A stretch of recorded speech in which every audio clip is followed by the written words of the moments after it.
नमस्कार, मैं हूं कमलेश। ग्रैंड एशियन हेडलाइंस में आपका स्वागत है। खास खबरों पर चर्चा के लिए आज हमारे साथ मौजूद है भाजपा नेता और कोरबा भाजपा के मीडिया प्रभारी मनोज मिश्रा। मनोज भाई, स्वागत है आपका कार्यक्रम में। नमस्ते दर्शक। फ्रंट पेज पर जो खबरें हैं पहले उसकी जानकारी आपको दे दें। 2019 की तरह लोकसभा में सभी नए चेहरे नहीं होंगे, 20% पुरानों को भी मिलेगा मौका। ये पहली खबर एक अखबार की, और सभी अखबारों ने इस खबर को लगाया क्योंकि भारतीय जनता पार्टी के प्रदेश प्रभारी ओम माथुर छत्तीसगढ़ प्रवास पर हैं और उनकी सारे नेताओं के साथ कल महत्वपूर्ण बैठक हुई है, इसलिए सभी अखबारों में खबर है। विकास अनुमान से आगे अब 7.3% रफ्तार से बढ़ेगी जीडीपी। नई दिल्ली से खबर है, स्वच्छता सर्वेक्षण में रायपुर शहर व पाटन पंचायत को जीएफसी 5 स्टार रेटिंग मिली। इसके अलावा भी और खबरें। इसरो का एक और कमाल ईंधन सेल तकनीक का ट्रायल सफल, ये खुशखबरी है हमारे लिए। और दूसरी खबर ये है कि सूर्य को आज हेलो बोलेगा भारत का आदित्य L1 ये खबर हमारे लिए बड़ी महत्वपूर्ण है, इसलिए कि भारत अंतरिक्ष के क्षेत्र में जो कामयाबी हासिल कर रहा है उसके सामने इस समय ये कहा जा सकता है कि भारतीय वैज्ञानिकों की तूती बोल रही है पूरे भारत में। चलिए हम इसी खबर से शुरू करते हैं, फिर बीच में और खबरें हम आपको बताएंगे जो अखबारों में छपी है और उस पर चर्चा करेंगे। ये हमारे आपके लिए व्यक्तिगत तौर पर तो खुशी होती है, राष्ट्रीय स्तर पर खुशी ज़्यादा होती है, क्योंकि व्यक्तिगत लाभ हमें मिलता है तो हम बहुत प्रसन्न होते हैं, लेकिन जब राष्ट्र को लाभ मिलता है तो सारे लोग प्रसन्न होते हैं। तो ये लाभ वैज्ञानिकों की वजह से मिल रहा है। लाभ मैं इसलिए कह रहा हूँ क्योंकि कुछ काम ऐसे होते हैं जो लाभ हानि के लिए नहीं किए जाते। अंतरिक्ष पर जो काम किया जा रहा है, अंतरिक्ष में जाकर जो हमारे वैज्ञानिकों ने जिस तरह के इक्विपमेंट्स तैयार किए हैं, वहाँ जो कामयाबी का झंडा गाड़ रहे हैं वैज्ञानिक इन संसाधनों के जरिए, उससे भारत के हर व्यक्ति का भाल उठता है, ऊंचा होता है, ललाट हमारा चमकने लगता है कि देखो हम क्या कर सकते हैं, हमारे वैज्ञानिक क्या कर रहे हैं। मनोज। निश्चित रूप से कमलेश भैया, अमेरिका लंबे समय तक विश्व की एक आर्थिक महाशक्ति रहा है, और अमेरिका जब आर्थिक महाशक्ति बना, अमेरिका ने विभिन्न क्षेत्रों में काम करना प्रारंभ किया। न सिर्फ आर्थिक क्षेत्र में बल्कि स्पेस रिसर्च के क्षेत्र में, स्पोर्ट्स के क्षेत्र में, दुनिया के सभी क्षेत्रों में उन्होंने अच्छा काम करना चालू किया। बाद में अगर हम देखें तो चीन ने अमेरिका की पुनरावृत्ति की और अमेरिका से इंस्पिरेशन लेकर के चाइना भी सेम उसी पैटर्न पर आगे बढ़ा। और आज हमारा भारतवर्ष, जो एक समय पर कहा जाता था कि हमारा भारतवर्ष विकासशील देश है, पिछड़े देशों में से आता था, फिर विकासशील देश की संज्ञा दी जाने लगी, और आज ऐसे कई क्षेत्र हैं, न सिर्फ आर्थिक रूप से बल्कि सामरिक रूप से, इसके साथ साथ स्पेस रिसर्च के क्षेत्र में अगर भारत इतनी लंबी छलांग लगा रहा है तो निश्चित रूप से गर्व का विषय है। स्पोर्ट्स के क्षेत्र में देखें तो भारत नित नई ऊंचाइयों को प्राप्त कर रहा है। अभी लगातार वर्ल्ड कप क्रिकेट से लेकर के, हॉकी से लेकर के, अभी दुनिया के विभिन्न क्षेत्रों में, एथलेटिक्स में तक भारत, ग्राउंड एवं एथलेटिक्स के क्षेत्र में भी भारत बहुत अच्छी ऊंचाइयां तय कर रहा है। तो किसी भी देश का एक तरक्की की दिशा तब देखी जाती है, तब उसको सम्मान की दृष्टि से देखा जाता है कि वह एक क्षेत्र में केवल आगे ना हो, बल्कि वह समाज के विभिन्न क्षेत्रों में आर्थिक दृष्टिकोण के साथ साथ, सामाजिक उत्थान के साथ साथ, खेल, रिसर्च, इन सारे ही क्षेत्रों में आगे बढ़े। और निश्चित रूप से मैं देख पा रहा हूं कि भारतवर्ष, जैसे कि हमने चंद्रयान प्रथम को देखा था, जब चंद्रयान प्रथम असफल हुआ था तो सिर्फ वैज्ञानिकों की सफलता नहीं, पूरा देश दुखी हुआ था। हमारे यशस्वी प्रधानमंत्री नरेंद्र मोदी जी इसरो के वैज्ञानिकों से मिले, उन्होंने उनको ढाढ़स बंधाया, उनको साहस दिया, और उसका परिणाम हुआ कि अगले बार हमारा चंद्रयान 2 सफल भी रहा। और ऐसे क्षेत्र में उतरा चंद्रयान, चंद्रमा के, जहां पर विश्व का कोई भी देश अपने यान को उतार नहीं पाया था। और अब ये आदित्य हमारा जो यान है, ये अब आज से वर्किंग स्टार्ट कर रहा है, और ये भी भारत की बहुत बड़ी सफलता है। और इस वर्ष की शुरुआत ही 2024 के शुरुआत के प्रथम दिन 1 जनवरी को ही इसरो ने नए सैटेलाइट्स लॉन्च करके एक नया कीर्तिमान स्थापित किया। तो निश्चित रूप से कमलेश भैया एक बहुत ही हर्ष का विषय है, गर्व का विषय है, और कह सकते हैं कि जिस प्रकार से, जिस रफ्तार से भारत प्रगति के दिशा में आगे बढ़ रहा है, निश्चित रूप से आने वाले समय में भारत विश्व की एक महाशक्ति के रूप में भारत का उदय हो रहा है। बिल्कुल बिल्कुल, महाशक्ति के रूप में उदय हो रहा है, और पूरी दुनिया धीरे धीरे नतमस्तक होने की दिशा में हम बढ़ रहे हैं। वो क्या बढ़ेंगे, हम बढ़ रहे हैं, नतमस्तक वो होंगे। एक और अच्छी खबरों पर चर्चा करें इसके पहले एक खबर जो थोड़ा दुख देती है। हमारा एक संघीय ढांचा है, केंद्र सरकार किसी भी राज्य में जाकर के कार्रवाई करती है, उसकी जो एजेंसियां हैं वो स्वतंत्र हैं, वहां जाकर के कार्य करने का उनको पूरा अधिकार है। लेकिन अगर किसी जांच एजेंसी पर, केंद्रीय जांच एजेंसी पर किसी प्रदेश में हमला हो तो ऐसे लगता है कि हम भारत का ही एक हिस्से से जुड़ी हुई खबर की जानकारी हमको मिल रही है, खबर पढ़ रहे देख रहे हैं कि कहीं और किसी दूसरे देश में हमारे ईडी के लोग चले गए थे। समझ गए होंगे आप, मैं बात कर रहा हूँ पश्चिम बंगाल की, जहां ईडी के अधिकारी सीआरपीएफ के जवानों के साथ छापा मारने पहुंचे और लगभग 1000 लोगों ने उनको घेर लिया और उनके सिर फोड़ दिए गए, उनकी गाड़ियों में तोड़ फोड़ की गई, उनको विवश होकर के वहाँ से हटना पड़ा, भागना पड़ा, मतलब हटना पड़ा, न कहें भागना पड़ा। ये पश्चिम बंगाल का दृश्य है। और पश्चिम बंगाल में ममता बनर्जी की सरकार है जो फायर ब्रांड नेता कही जाती हैं, लेकिन इस तरह की हरकत करने वाले लोगों को यही कहा जा सकता है कि आप अतिवादी हो गए, उग्रवादी हो गए हैं, आतंकवादी हो गए हैं, आपको भारतीय व्यवस्था पर भरोसा नहीं है। अभी अभी थोड़ी देर पहले जब मैं आपसे बात करने बैठा हूं तो उसी समय खबर आई है कि इस मामले में नगर पालिका के पूर्व अध्यक्ष हैं शंकर अद्य, उनको ईडी ने आज सुबह सुबह गिरफ्तार कर लिया। यानी आपने जिन्हें रोकने का प्रयास किया, लाठी डंडे जिनके ऊपर बरसाए, उन ईडी के अधिकारियों ने हार नहीं मानी और सुबह जिनको कल वो गिरफ्तार करने गए थे और उनको रोका गया था, आज उनको सुबह गिरफ्तार कर लिया। ये जो कृत्य है ये कहीं ना कहीं ये दर्शाता है कि ईडी के लोग या केंद्रीय एजेंसियां काम करने के लिए स्वतंत्र हैं और उसका वो पूरी तरह से प्रयास भी करती हैं कि स्वतंत्रता बाधित ना हो, लेकिन अगर कोई रोकता है तो भी वो नहीं मानते। और दूसरा दृश्य ममता बनर्जी का कि आप क्या इस देश में लोकतंत्र खत्म करना चाहती है? मनोज, निश्चित रूप से भैया देखिए, आज जब विपक्ष के कोई भी प्रवक्ता जब राष्ट्रीय चैनल में या कहीं भी बहस के लिए आते हैं तो वो लगातार कहते हैं कि लोकतंत्र की हत्या हो रही है, हमें बोलने का हक नहीं दिया जा रहा है, हम संविधान से इतर चल रहे हैं। लेकिन मैं कहना चाहूँगा कि अगर केवल पश्चिम बंगाल, जो कि आज इंडी गठबंधन का एक बड़ा हिस्सा है जिसमें कि तृणमूल कांग्रेस, उस बंगाल में लगातार कई वर्षों तक वामपंथियों की सरकार रही। उसके बाद तृणमूल को लोगों ने मौका दिया कि तृणमूल वहां पर एक सुशासन लेकर के आएगी। लेकिन पश्चिम बंगाल में लगातार हम हालत देखें कि पश्चिम बंगाल में जिस समय पंचायत के चुनाव हुए उस समय लगातार वहां पर हत्याओं का दौर चला, कई लोगों की, कई कार्यकर्ताओं की हत्या हो गई।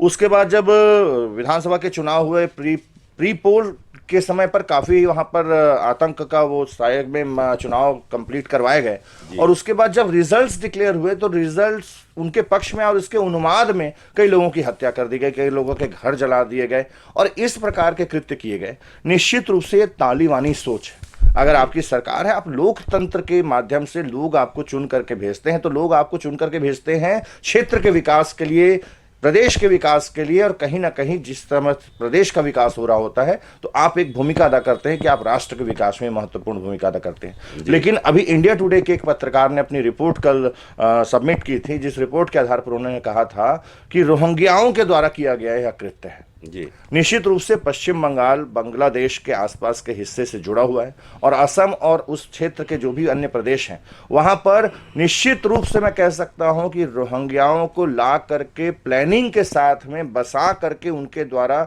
यह सुनियोजित हमला करवाया गया था। और जब आज प्रधानमंत्री नरेंद्र मोदी जी का सीधा सा कहना है कि इस देश में लोकतंत्र की स्थापना होगी, साथ में करप्शन फ्री राष्ट्र की ओर हम बढ़ेंगे। हमारे देश में एक समय किसी प्रधानमंत्री ने कहा था कि 1 रुपए केंद्र से चलता है तो लोगों के जेब में 15 पैसे। राजीव गांधी जी ने कहा था 85 पैसे भ्रष्टाचार की भेंट चढ़ जाता है। उस देश का विकास कैसे संभव है अगर 1 रुपए में से 85 पैसे भ्रष्टाचार की भेंट चढ़ जाएगा। आज लोगों के खाते में डायरेक्ट बेनिफिट ट्रांसफर हो रहा है। कहीं ना कहीं जो भ्रष्टाचारी हैं उनके ऊपर आज अगर नकेल कसी जा रही है तो जो भ्रष्टाचार को शह देने वाले ये सफेद पोश लोग हैं, इनके पेट में मरोड़ होना स्वाभाविक है। और ऐसे लोगों को निश्चित रूप से भले ही आज हमला हो, 2 बार हमला हो, 4 बार हमला हो, सेंट्रल एजेंसीज को जितनी ताकत इस्तेमाल करनी पड़े करनी चाहिए, लेकिन ऐसे भ्रष्टाचारियों को उनके निश्चित ठिकाने तक पहुंचाने की जिम्मेदारी इनको लेनी पड़ेगी। और निश्चित रूप से प्रत्येक राष्ट्रवादी, प्रत्येक वो व्यक्ति जो देश का हित चाहता है, वो ऐसे लोगों के विरोध में आज उठ खड़ा हुआ है। और यही कारण है कि लगातार निश्चित रूप से भारतीय जनता पार्टी को, नरेंद्र मोदी जी की नीतियों को आज देश में सफलता मिल रही है। बिल्कुल बिल्कुल। तृणमूल नेता शेख शाहजहां के खिलाफ छापे के दौरान ये कार्रवाई मतलब ये घटना हुई। अब रोहिंग्या और इनकी बात तो होती है और साथ में भी बात होती है कि अल्पसंख्यकों को अपनी तरफ रखने के लिए वहाँ पहले कांग्रेस के लोग करते थे, फिर उसके बाद वो कम्युनिस्ट के लोग आए और उसके बाद तृणमूल कांग्रेस भी वही कृत्य कर रही। आप कितना भरोसा करते हैं लोकतंत्र पे वहाँ के लोग, इसका प्रमाण है। और वहीं से हमारा ही एक हिस्सा या हमारा नाती कह लें, बेटा हमारा पोता कह लें, नाती तो लड़की के लड़के को कहा जाता है, लड़के के लड़के को पोता कहते हैं, तो बांग्लादेश हमारा पोता है, बेटा हमारा पाकिस्तान है और उसका बेटा हो गया बांग्लादेश। तो पैदा हमने ही किया है उसको, हमारा ही खून है। और वो बांग्लादेश लोकतंत्र की वहाँ पे कैसी हत्या हो रही, विपक्ष ने गाड़ियाँ जलवा दी। वो कह रहे हैं कि वहाँ की जो प्रधानमंत्री है वो तो हम लोगों को किनारे करना चाहती है, लोकतंत्र की हत्या करना चाहती हैं। एक तरफ लोकतंत्र की रक्षा के लिए बांग्लादेश में गाड़ियाँ जलाई जा रही हैं और दूसरी तरफ हमारे हिस्से में जो बंगाली लोगों का पश्चिम बंगाल है, क्षेत्र, वहाँ पे इन्हीं के वही बांग्लादेशी कह लें, रोहिंग्या कह लें, जो भी कह लें, क्योंकि बड़ी तादाद में उनका भारत में प्रवेश होता है, ये बताने की जरूरत नहीं है। तो बहुत बार इसके प्रमाण भी दिए गए हैं कि चुपचाप वो बाढ़ तोड़ करके चले जाते हैं, घुस के निकल आएंगे और यहीं आके बस जाते हैं। उनकी वजह से जो वहाँ का वातावरण खराब हो रहा है और उस वातावरण को शुद्ध रखने की, शुद्ध करने की कोशिश तृणमूल कांग्रेस की नेता ममता बनर्जी द्वारा नहीं किया जाना, ये साबित करता है कि आप कहीं न कहीं अतिवादी लोगों के चक्कर में, राष्ट्र विरोधी लोगों के चक्कर में या अपनी सीट बचाए रखने के चक्कर में ऐसे लोगों को समर्थन दे रही हैं। ये इसको उचित नहीं कहा जा सकता। चलिए, ये थोड़ा सा नकारात्मक बातें हो गई, अब कुछ सकारात्मक बातें भी कर लें। रामलला से जुड़ी हुई खबरें अखबारों में खूब प्रमुखता से है। अयोध्या में अपने रामलला के आने की आहट पर कब से कान लगाए है सरयू, एक अखबार ने इस हेडिंग से खबर लगाई है। एक ने लिखा है, गांव से राम शिलाएं अयोध्या जाने लगी। रामायण सीरियल ने राम को और शिलाओं ने मंदिर आंदोलन को घर घर पहुंचाया। और ऐसे ही हेडिंग से खबरें हैं, राम मंदिर में कभी नहीं आएगी सीलन, पूजा के लिए इस्तेमाल होंगे ये खास बर्तन, जलेगा अखंड दीपक। और भी मतलब अखबार भी भरे पड़े हैं, चैनलों में भी हम देख रहे हैं कि पिछले 15-20 दिन से सिर्फ उसी पे चर्चा हो रही है। सारे प्रमुख चैनल के लोग वहाँ पहुँच गए हैं और वहाँ बैठ करके वो लोगों से चर्चा कर रहे हैं। तमाम तरफ इतिहास की बातें हो रही हैं, भूगोल की बातें। भूगोल मतलब अयोध्या का भूगोल कैसा था पहले, कैसे भारत था, कैसे अयोध्या के आसपास विकास हुआ, कैसे वहाँ सर्वनाश हुआ, ये सब की बातें हमको बताई जा रही हैं। अभी इसमें एक नकारात्मक भी खबर है कि निश्चलानंद सरस्वती जी महाराज जो जगत गुरु हैं, पीठाधीश्वर हैं, वो जगन्नाथ पुरी पीठाधीश्वर, उन्होंने कहा है कि चुनाव की दृष्टि से इसको किया जा रहा है, इसलिए मैं वहाँ नहीं जाऊँगा। क्योंकि शंकराचार्य है तो उनको आमंत्रण निश्चित मिला होगा और वो नहीं जाऊँगा कह करके उन्होंने अपना विरोध जताया है। एक पक्ष उसका ये हो सकता है, लेकिन अभी जिस तरह का वातावरण पूरे भारत में है, मुझे लगता है कि इस वातावरण का धार्मिक आनंद उठाना चाहिए था। निश्चित रूप से कमलेश भैया, मैं तो व्यक्तिगत रूप से ऐसा मानता हूं कि अखबार या मीडिया, चाहे राष्ट्रीय चैनल हो, चाहे अखबार हो, चाहे कोई भी चैनल हो, मीडिया जो होता है वो समाज के विचारों का आईना है। जो समाज में चल रहा होता है वही मीडिया में हमें सामने दिखता है। और निश्चित रूप से 22 जनवरी का इंतजार इस देश के ही नहीं, पूरे विश्व में सनातन धर्म को मानने वाले सारे प्रत्येक सनातनी उस दिन का बेसब्री से इंतजार कर रहे हैं। 500 वर्ष से भी अधिक लंबे समय का संघर्ष, और उस संघर्ष की जो परिणति है वो 22 जनवरी को एक मूर्त रूप लेने जा रही है। भगवान रामलला अपने धाम में विराजने वाले हैं। और न सिर्फ हिंदी भाषी क्षेत्र में, साउथ इंडिया से लेकर के नॉर्थ इंडिया से, ईस्ट से लेकर के वेस्ट तक पूरा भारतवर्ष का कण कण उस क्षण की प्रतीक्षा में है जिस समय रामलला का जो विग्रह है वहां पर पुनर्स्थापित होगा और प्रत्येक व्यक्ति जाकर के अयोध्या के उस धाम के दर्शन कर पाएगा। आज कल ही की बात है कि भगवान श्री रामचंद्र के लिए जो चरण पादुका जा रही है वो कोरबा आई थी और उसके हम लोगों ने दर्शन किए। निश्चित रूप से उस दर्शन मात्र से ऐसा सौभाग्य का अपना एक भाव जागृत हो रहा था कि ऐसा लग रहा था कि हमने भगवान श्री राम के दर्शन कर लिए। एक जो आदर्श लोकतंत्र, आदर्श राज्य की कल्पना की गई है वो राम राज्य की गई है। निश्चित रूप से भगवान श्री राम का यह मंदिर न सिर्फ हिंदुओं के, सनातन पंथियों के आस्थाओं का केंद्र होगा, बल्कि भारत में एक सुशासन के, भारत के एक उज्जवल भविष्य के, जो हम एक कहते हैं कि परम वैभव के शिखर पर पहुंचे हुए भारत को, विश्व गुरु पर पहुंचने वाले भारत के रास्ते का जो मील का पत्थर होगा वह श्री राम मंदिर होगा। और निश्चित रूप से यहाँ पर हिंदू आस्था का तो उदय का सवाल है ही, बल्कि पूरे भारतवर्ष के उदय का यह साक्षी बनेगा। ये लोगों के लिए प्रेरणा स्रोत बनेगा कि आगे आने वाले समय में लोग अपनी आस्था के साथ साथ संपूर्ण विश्वास के साथ भारतवर्ष को आगे बढ़ाने के लिए कार्य करेंगे। और भगवान श्री राम के आशीर्वाद से कहा जाता है कि भगवान श्री राम इस देश के कण कण में है। इस देश के प्रत्येक, अगर पिता अपने पुत्र को कोई आदर्श की संज्ञा देता है, कोई आदर्श की अगर उदाहरण देता है, तो कहता है कि श्री राम के आदर्शों पर चलना चाहिए। श्री राम के आदर्शों पर चलने वाले इस देश में श्री राम के मंदिर की स्थापना के साथ ही निश्चित रूप से मेरा विश्वास है, मेरी अटूट श्रद्धा है, मेरा ये कहना है कि निश्चित रूप से भारत आने वाले समय में श्री राम मंदिर की स्थापना के साथ ही आप देखिएगा एक उज्जवल भविष्य की ओर हम बढ़ेंगे, ऐसा मैं कह सकता हूँ। बिल्कुल बिल्कुल, वो एक भाव है और उस भाव का आनंद इस समय पूरा देश ले रहा है। लेकिन बीच बीच में कुछ बातें ऐसी आती हैं, उस पर भी चर्चा होती है। ऐसा नहीं कि उसको दरकिनार कर दिया जाता है, चाहे अखबार हो चाहे चैनल हो। लिखा है अगर किसी अखबार ने एक तरफ पूरा राम को समर्पित कर दिया है, कई खबरें इस अखबार ने, तो दूसरी तरफ शंकराचार्य निशिलानंद सरस्वती की बात भी अखबारों में प्रमुखता से लाई गई। ऐसा नहीं कि यहाँ पे लोकतंत्र का एक प्रमुख अंग है मीडिया, तो वो एकदम खामोश नहीं है कि आपकी बातों को सुनने के बाद वो खामोशी इख्तियार कर लेता है, बल्कि आपकी बातें भी कहता है। बात ये भी आई कि रामलला की वो विग्रह जो 49 में वहाँ प्रकट हुआ था या रखा गया था, वो उसको हटा के बड़ा विग्रह वहाँ तैयार किया गया है। तो वो उस विग्रह का क्या होगा, उसको लेकर के भी लोग सवाल उठा रहे हैं। लेकिन उत्तर भी आ रहा है वहाँ के जो पुजारी हैं उनकी तरफ से, 20 गज दूर से आपको दर्शन करना है भगवान का। तो विग्रह छोटा है, वो पहले जो रखा हुआ है वहाँ पे, जो भी टेंट में है, वो रखा हो भी जाएगा। लेकिन बड़ा विग्रह इसलिए रखा गया है कि 20 गज दूर से आप दर्शन कर सकें। भीड़ इतनी होगी कि कोई हर आदमी वहाँ गर्भगृह तक तो नहीं जा सकता, तो उसके लिए ज़रूरी है कि थोड़ा सा दूर से उसका दर्शन हो। तो उसका उपाय बताया जा रहा है कि क्यों ऐसा किया गया। और उसके बाद भी जिन लोगों को टिप्पणी करना वो कर रहे हैं। विघ्न संतोषियों का कुछ नहीं किया जा सकता कमलेश भैया। जो मेरा व्यक्तिगत विचार है वो ये है कि आप जब भी कोई अच्छा काम करेंगे, अगर 10 लोग भी आपके सहयोग में, आपके पक्ष में होंगे, तो निश्चित रूप से कहीं ना कहीं 1 या 2 व्यक्ति ऐसे होंगे जो उसमें प्रश्न चिन्ह खड़ा करेंगे। और ये उचित भी है, ऐसा होना भी चाहिए। एक स्वस्थ लोकतंत्र में अगर आलोचनाओं के लिए स्थान नहीं है तो स्वस्थ लोकतंत्र मैं नहीं मानता। लेकिन कहीं ना कहीं ऐसे विषयों पर जहां आस्था का विषय हो, जहां पर विषय श्रद्धा का हो, जहां पर विषय हमारी मान्यताओं का हो, ऐसे विषय पर इन लोगों को, जिनको अगर कोई आपत्ति भी हो, ऐसे लोगों को शांति धारण करनी चाहिए, मुझे ऐसा लगता है। क्योंकि जब बात यहां पर 100 करोड़ 100 करोड़ से अधिक हिंदुओं की, जब उनके आस्था के परम बिंदु जो हैं श्री राम, उनके विग्रह की स्थापना हो रही है और कितने वर्षों के संघर्ष के बाद उसकी स्थापना हो रही है, और ऐसे समय पर इन बिंदुओं को लेकर के हम हिंदू तो प्रकृति पूजक होते हैं, हम सनातनी तो प्रकृति पूजक होते हैं। हम अपने घर में एक शिला की स्थापना करते हैं और उसमें प्राण प्रतिष्ठा कर देते हैं, और उस पत्थर के पूजन करके हम सोचते हैं कि हमने ईश्वर की आराधना कर ली।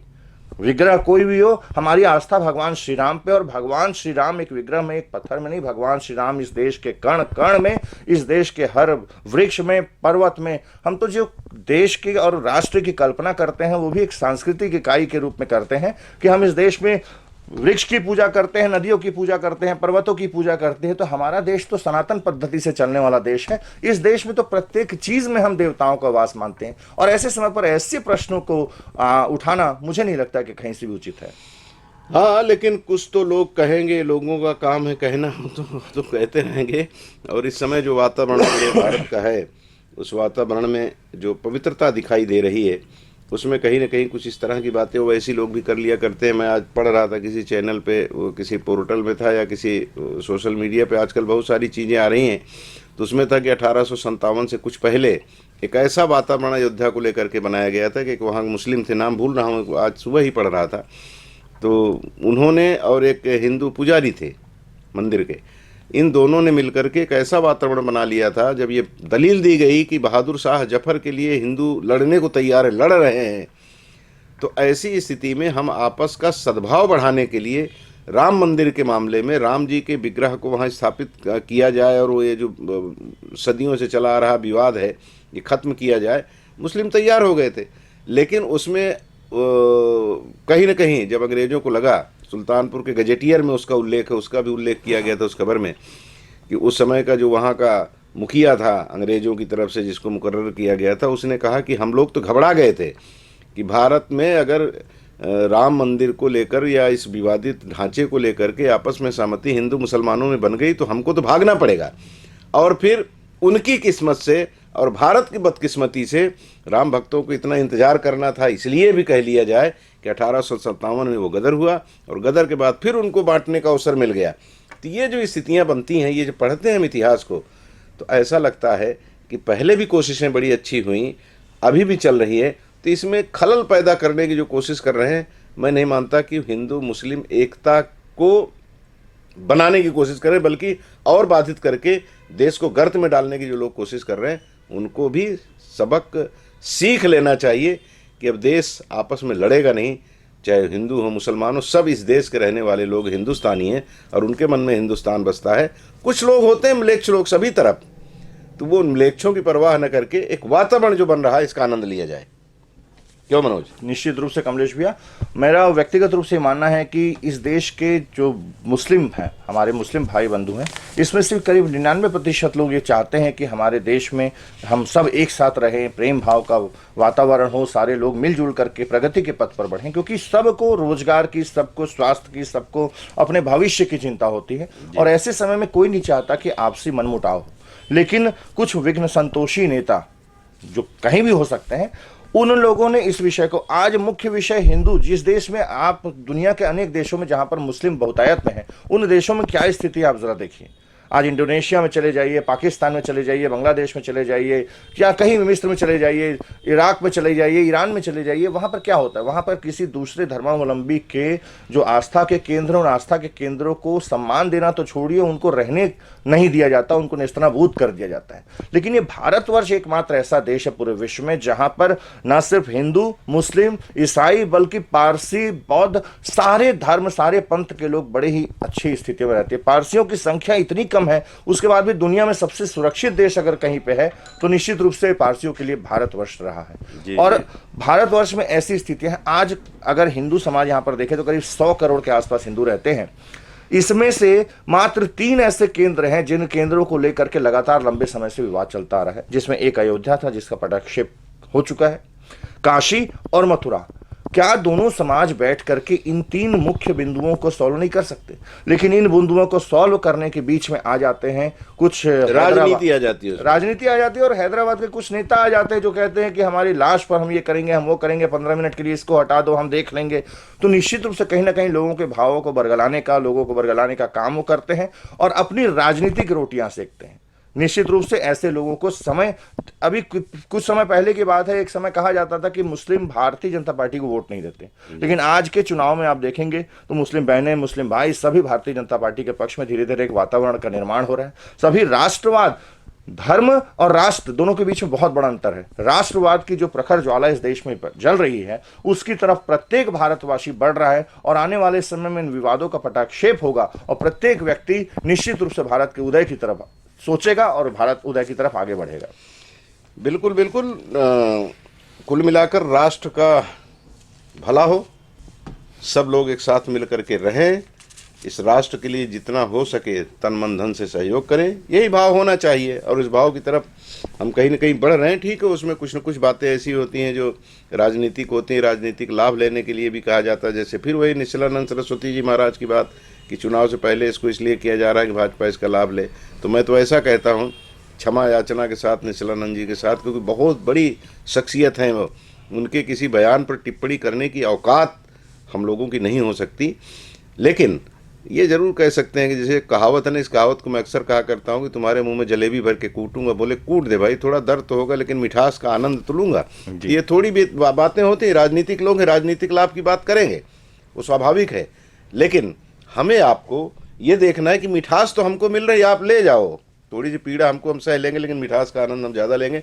चलो इसी बीच में ये भी बात कर लें, फिर हम आखिरी में उस पर और चर्चा करेंगे, क्योंकि कोरबा से जुड़ी खबरों में भी ये खबर है रामचंद्र जी से जुड़ी हुई। 11 सीटों को भाजपा ने रायपुर, बिलासपुर और बस्तर क्लस्टर में बांटा, तय होंगे प्रभारी। और ये माना जा रहा है कि 2 सीटें, 11 सीटों में से 2 सीटें हैं कोरबा और बस्तर, जो कांग्रेस जीती थी, इस पर ज़्यादा फोकस किया जा रहा है। और ये मान करके चल रहे हैं कि इस बार हम 11 की 11 सीटें जीतेंगे। तो इसके लिए ज़रूरी है कि जहाँ हारे थे वहाँ नई रणनीति बनाई जाए। वहाँ के लोगों को अगर भाजपा से किसी तरह का परहेज रहा होगा तभी तो चुनाव नहीं जीते, तो उस परहेज करने वालों से संपर्क करके उनको ठीक किया जाए और 11 की 11 सीटें जीत करके प्रधानमंत्री नरेंद्र मोदी की झोली में डाला जाए। इसके लिए रणनीति बन रही। तो बड़ी जल्दी मतलब अभी विधानसभा चुनाव का ये कहे कि कांग्रेसियों के भी जख्म हरे ही होंगे और आप फिर हरा करने में लग गए हैं।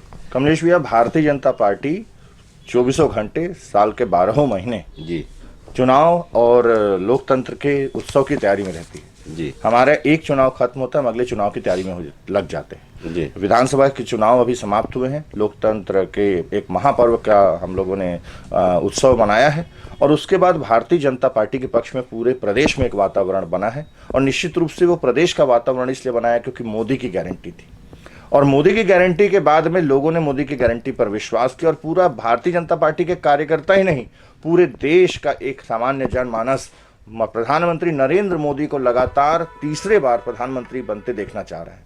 और ऐसे में छत्तीसगढ़ के लोग चाह रहे हैं, भारतीय जनता पार्टी के कार्यकर्ता चाह रहे हैं कि छत्तीसगढ़ एक बड़ा शुभांक है। 11, जो हम किसी को दक्षिणा में या कोई भी चीज करते हैं तो 11 करते हैं, तो छत्तीसगढ़ में 11 सीटें हैं। छत्तीसगढ़ महतारी के 11 के 11 जो सीटें हैं, वो छत्तीसगढ़ महतारी का आशीर्वाद प्रधानमंत्री नरेंद्र मोदी तक पहुंचे, ये भारतीय जनता पार्टी के कार्यकर्ताओं ने इसके लिए कमर कस लिया है। इसी के तारतम्य में ये बैठक रायपुर में कल आयोजित की गई थी। और जैसा कि पिछले विधानसभा चुनाव में आपने देखा होगा कमलेश भैया की छत्तीसगढ़ मध्य प्रदेश दोनों ही राज्यों में एक रणनीति बनाई गई थी।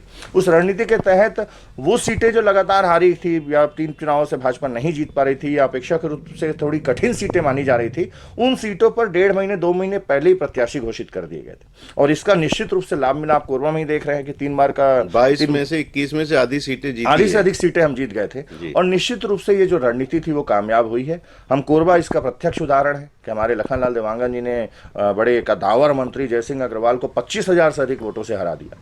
तो भारतीय जनता पार्टी, क्योंकि पिछले चुनाव में बस्तर और कोरबा ऐसे 2 लोकसभा सीटें थी जहां पे भारतीय जनता पार्टी को जीत नहीं मिल पाई थी, तो इस बार भारतीय जनता पार्टी का संकल्प है कि 11 की 11 सीटें जीत करके दे। लेकिन मैं यहां पर तुलनात्मक रूप से बताना चाहूंगा कि बस्तर में तो 8 में से 4-4 सीटें बराबरी पर हैं करीब करीब, लेकिन कोरबा लोकसभा सीट जो है सिर्फ कांग्रेस के पास, इसमें 8 सीटों में 6 सीट पर भारतीय जनता पार्टी के प्रत्याशी जीत कर क्या है, 1 पर गोंडवाना के प्रत्याशी जीते हैं और 1 पर कांग्रेस है मात्र। तो निश्चित रूप से कहीं ना कहीं वो सीट अगर पहले घोषित हो जाती है तो वैसे तो हम ऑलरेडी पॉजिटिव स्थिति में है, प्लस की स्थिति में है, लेकिन अगर पहले से सीट डिक्लेयर हो जाती है तो निश्चित रूप से भारतीय जनता पार्टी की जो सोच है, जो लक्ष्य है कि 11 की 11 सीटें हम इस बार जीत करके प्रधानमंत्री नरेंद्र मोदी जी के लिए हम उनकी झोली में भेंट करें, तो निश्चित रूप से उसके लिए भारतीय जनता पार्टी के छत्तीसगढ़ के कार्यकर्ता सफल होंगे, ऐसा मेरा विश्वास है। बिल्कुल बिल्कुल रणनीति बनी है। लेकिन जांजगीर एक ऐसा क्षेत्र है जहां से एक भी सीट भारतीय जनता पार्टी को नहीं मिली है। जांजगीर लोकसभा, जांजगीर में निश्चित रूप से 8 की 8 सीटें कांग्रेस जीती है, कांग्रेस जीती है, और ऐसा नहीं कहा जा सकता कि भाजपा की एक तरफा लहर है। लहर तो पिछली बार कांग्रेस की थी जिसमें 15-16 पे सिमट गई थी भारतीय जनता पार्टी। 34 सीटें अभी भी कांग्रेस की है, तो कांग्रेस बहुत कमजोर नहीं है। लेकिन भारतीय जनता पार्टी के कार्यकर्ताओं को लोगों तक पहुंच करके बताना होगा, क्योंकि परिणाम कभी कभी उल्टे भी आते हैं।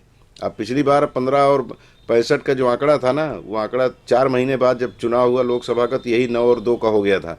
तो लोकसभा विधानसभा के चुनाव में अंतर तो होता है। लेकिन कमलेश भैया, छत्तीसगढ़ का जो आम जनमानस है, मैं ऐसा मानता हूं कि जो लोकसभा छत्तीसगढ़ की स्थापना श्री अटल बिहारी वाजपेयी जी ने वचन दे करके किया था, और जबकि छत्तीसगढ़ की स्थापना करते समय उनको जानकारी थी कि अगर अलग राज्य बनेगा तो यहाँ कांग्रेस का शासन होगा, लेकिन उसके बावजूद उन्होंने छत्तीसगढ़ राज्य की स्थापना की, और छत्तीसगढ़ राज्य के लोग इस चीज को भूले नहीं।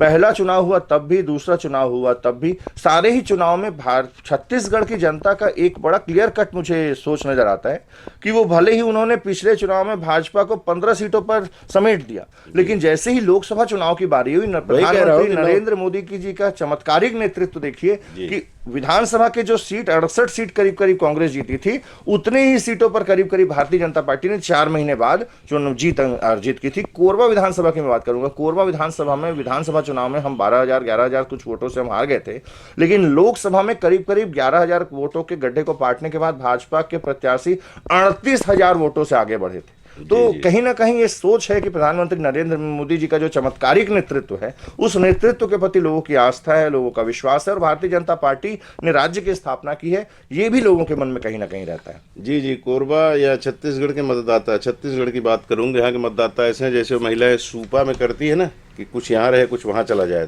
तो उनको पता है कि किसको कहाँ भेजना है, तो दिल्ली वालों को बाहर भेज देती है, बाकी लोगों को अपने पास रखती है।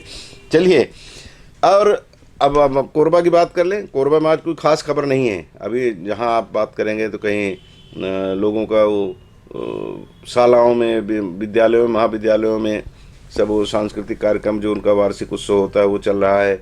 लोग खुशी के मारे, अभी कि नया वर्ष आ गया है, आंग्ल नव वर्ष, तो अपना कहीं कोई दारू पी रहा है, कहीं मुर्गा खा रहा है, सब अपना आनंद ले रहे हैं नव वर्ष की।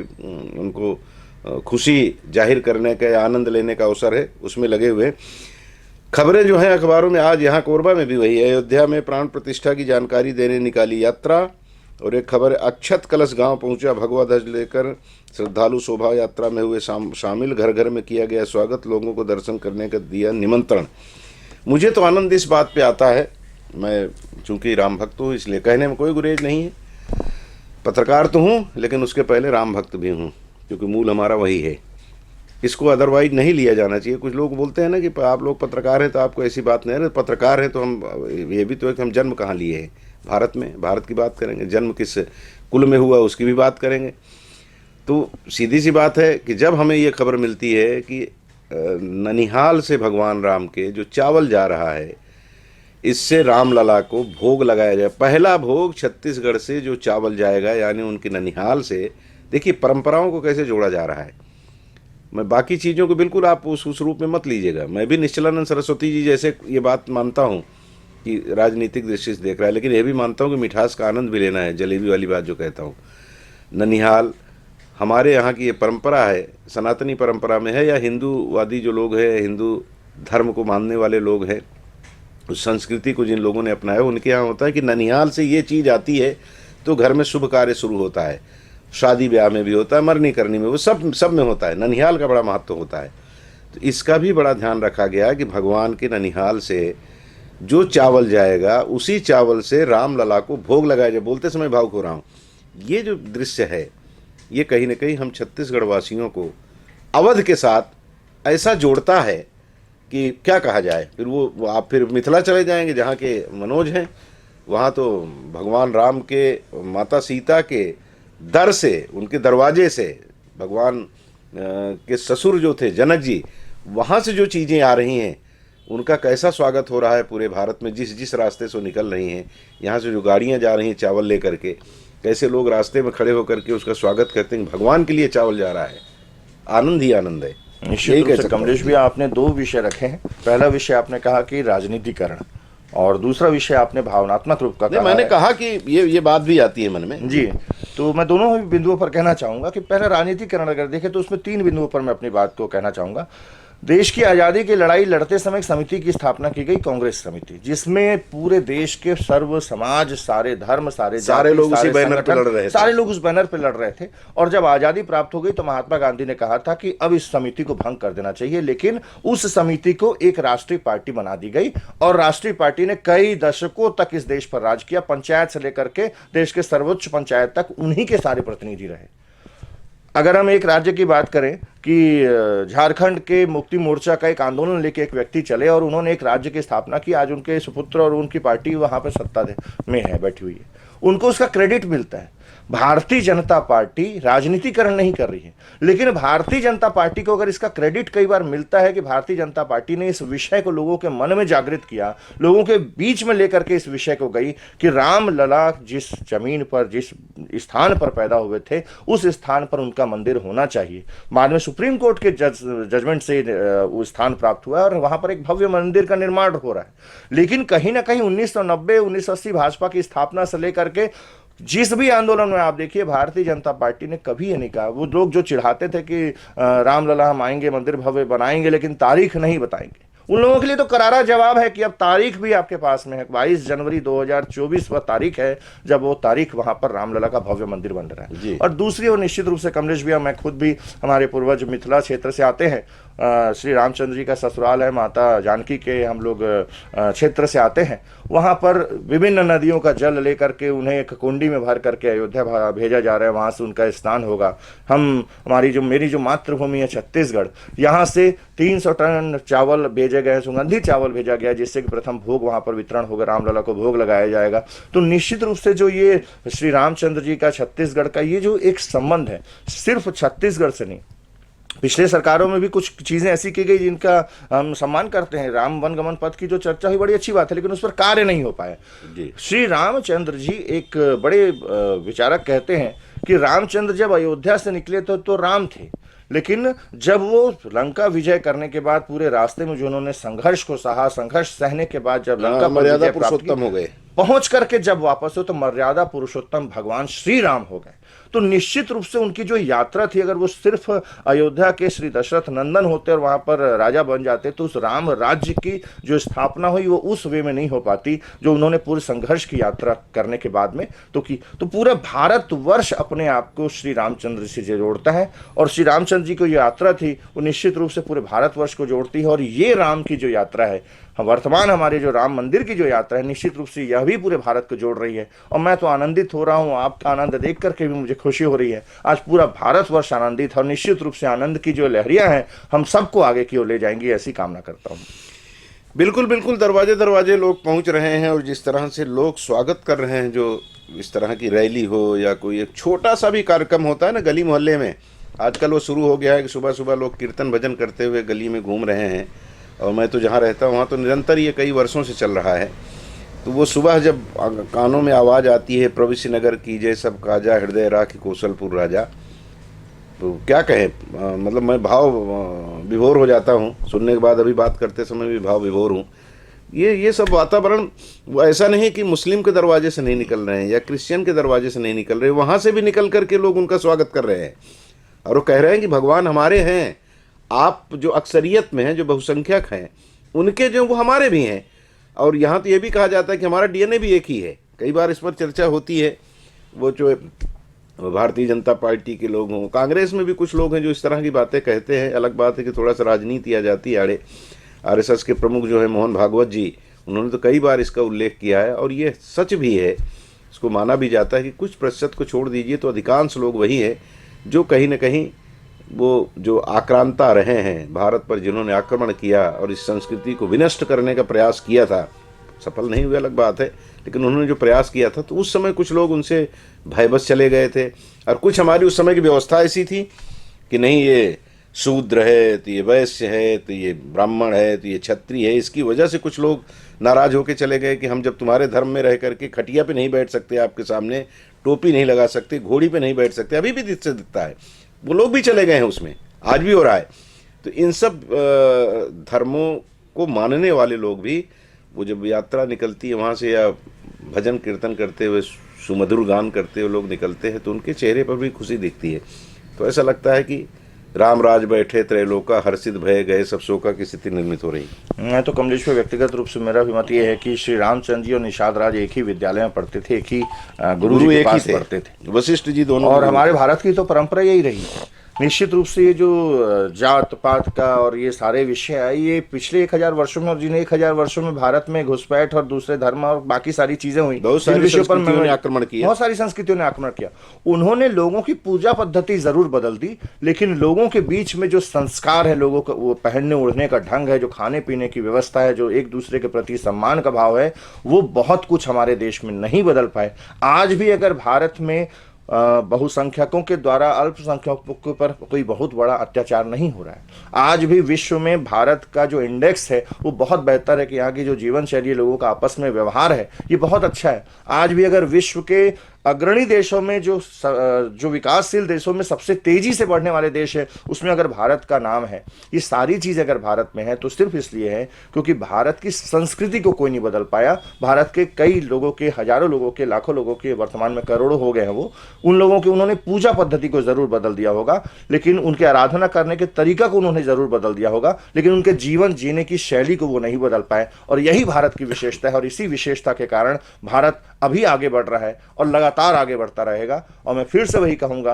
कि एक समय फिर से ऐसा आएगा, जिस सोने की चिड़िया भारत को हम जानते थे, जिसके बारे में हमने पढ़ा है, जानते तो नहीं है, जिसके बारे में हमने पढ़ा है कि भारत को सोने की चिड़िया कहा जाता था। 1947 तक कमलेश भैया मैंने पढ़ा है कि भारत का $1 अमेरिका के $1 के बराबर होता था। 1000 वर्ष तक लोगों के लूटने खसोटने के बाद भारत का $1 1947 में अमेरिका के $1 के बराबर था। किस प्रकार के हम वैभव के परम शिखर पर रहे होंगे, भारत पुनः वैभव, परम वैभव के उस शिखर को प्राप्त करेगा। समृद्धता के प्रत्येक पैमाने पर हम आगे होंगे, ऐसा मेरा अटूट विश्वास है। बिल्कुल बिल्कुल, वो दिख रहा है। और मैं तो फिर वही बात कहूँगा कि आप किसी भी राजनीतिक दल को पसंद करते हो, आप किसी के भी अनुयायी हों, अनुचर हों, वो अपनी जगह पे है, लेकिन भगवान राम हम सबके हैं। किसी भी धर्म को उससे न जोड़ करके सिर्फ ये मान लें कि भगवान राम इस देश की आत्मा हैं तो फिर आत्मा है तो फिर हमारे अंदर भी वही धड़क रहे हैं। इस भाव से अगर हम उसको लेंगे और इसी भाव से ही सही, लोग कहते हैं ना कि 1857 की क्रांति जो हुई थी, मंगल पांडे जी ने जो शुरुआत जिसकी की थी, यही था ना कि वो गाय की चर्बी उसमें लगी हुई है और सारे लोग उसके खिलाफ अंग्रेजों के खड़े हो गए थे। न किसी ने मुस्लिम की बात की, न हिंदू की बात की, न ईसाई की बात की। वो सारे के सारे लोग ये हम भारतीय हैं और हमारी धार्मिक भावनाओं को आहत करने की कोशिश हुई है। मुस्लिम भी उसमें साथ में थे 1857 की क्रांति में। उन्होंने ये नहीं कहा कि मंगल पांडे विरोध करता है। वो आजकल बीफ की बात आती है ना, ये सबक सीखना चाहिए हम लोगों को कि जिन लोगों के बदौलत हम आज़ाद हुए हैं, आज स्वतंत्र होकर के मैं भी बात कर पा रहा हूँ, मैं भी प्रधानमंत्री नरेंद्र मोदी की या मुख्यमंत्री विष्णुदेव साय की आलोचना कर सकता हूँ, करता हूँ, तो वो अधिकार जो हमें दिया है उन लोगों ने दिया है जिन्होंने ये नहीं देखा कि आप हिंदू हो कि मुसलमान हो। तो ये भाव अगर हम लेके चलेंगे, एक भाव है भगवान राम, अगर इसी भाव को लेकर के पूरा देश एकजुट हो जाएगा तो किसी की माँ ने दूध नहीं पिलाया है कि दुनिया की कोई ताकत हमारी तरफ आँख उठा के देख ले। निश्चित रूप से कमलेश भैया, यही कल्पना हम कर सकते हैं, यही कामना हम कर सकते हैं और इसी के लिए हम सब मिल करके प्रयास कर सकते हैं। मैं तो समस्त कोरबा वासियों को, आपके चैनल को जहां तक लोग देख पा रहे हैं, सभी से आग्रह करूंगा कि तैयार हो जाए। 22 जनवरी को हम सब मिल करके एक भव्य दीपावली तो हम हर साल मनाते हैं, लेकिन एक ऐसी दीपावली आ रही है जो 500,000 वर्षों के बाद आ रही है। एक ऐसी दीपावली आ रही है जिसके लिए कई लाख लोगों ने बलिदानी दी है। आप उसके इतिहास को पढ़िए, ऐसे अनेक युद्ध लड़े गए जिन युद्धों में कई हजारों हजार लोगों ने कुर्बानियां दी हैं। अंतिम कुर्बानी भले ही हो सकता है कि कार सेवकों ने दी होगी, लेकिन उसके पहले का इतिहास बहुत लंबा है। तो निश्चित रूप से इतने कुर्बानियों के बाद में ये दिन हम सबको देखने को मिल रहा है और हम सब सौभाग्यशाली हैं कि उस दैवीय दिन के हम लोग दर्शन करने वाले हैं। निश्चित रूप से 22 जनवरी की हम सब तैयारी करें, अपने आंगन में रंगोली बनाएं, भगवा ध्वज अपने घर के सामने फैलाएं, दिए जलाएं, लोगों के बीच में मिष्ठान वितरण करें, आतिशबाजी करें, जो कर सके करें, दान करें, पुण्य करें, लोगों के बीच में जाकर के खुशियां बनाएं, जो कुछ कर सकते हैं करें। सोशल मीडिया में जो लोग एक्टिव हैं वो सोशल मीडिया में इस चीज़ को आगे पोस्ट करें, जो कुछ भी कर सकते हैं करें। लेकिन निश्चित रूप से 22 जनवरी का ये दिन हम सबके जीवन का सबसे महत्वपूर्ण दिन है। निश्चित रूप से प्रत्येक सनातनी के लिए ये गौरवशाली क्षण रहेगा। उस दिन के लिए मैं आप सभी को अभी से शुभकामनाएं प्रेषित करता हूं और आप सबसे अनुरोध करता हूं कि उस दिन के लिए तैयारी आज से ही करें। बिल्कुल बिल्कुल वही भाव मेरे भी है जो मनोज ने कहा है। बिल्कुल उस दिन को आज से ही अगर हम सोचना शुरू कर देंगे ना, आज से ही कुछ करना शुरू कर देंगे, तो निश्चित है कि हमारे आनंद में वृद्धि निरंतर होती जाएगी। और उस चरमोत्कर्ष होगा 22 जनवरी को, जब हम सब मिल करके एक ऐसा वातावरण बनाएंगे, दीपावली की तरह दिए जलेंगे, दीपावली की तरह पटाखे फूटेंगे, बच्चे आपस में मिठाई खाएंगे। ये सारा जो आनंद का वो विषय है ना, वो ध्यान आता है तो फिर से मन रोमांचित होता है। चलिए अब इस रोमांच को आप भी बनाए रखें, हम भी बनाए रखें। विराम देते हैं हेडलाइंस को यहीं पर। बहुत बहुत शुक्रिया आपको कार्यक्रम देखने का और बहुत बहुत धन्यवाद मनोज, धन्यवाद, शुक्रिया।